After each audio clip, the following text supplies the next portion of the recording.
In December 1979, the Soviet Union invaded Afghanistan.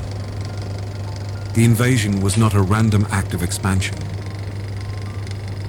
It was the result of a political crisis inside Afghanistan, Soviet fear of losing influence, and Cold War logic.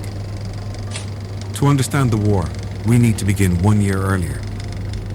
In April 1978, Afghanistan's Communist Party, the People's Democratic Party of Afghanistan, seized power in the Soor Revolution.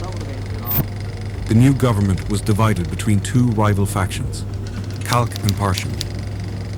The Khalq faction, led by Nur Muhammad Taraki and later Hafizullah Amin, began forcing rapid socialist reforms onto a deeply traditional, rural, and Islamic society. These reforms included land redistribution, changes to marriage customs, women's education, and attacks on tribal and religious authority. In theory, these policies were meant to modernize Afghanistan. In practice, they were implemented harshly, often without local support, and triggered widespread rebellion. By 1979, revolts were spreading across the country.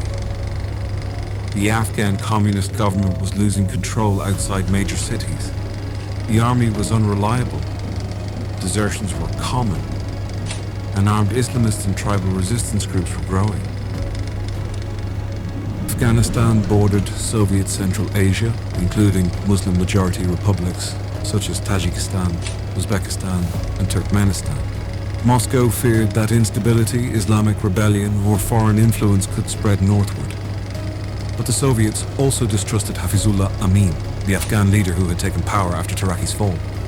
Soviet intelligence suspected Amin might be unreliable, possibly even willing to move closer to the United States.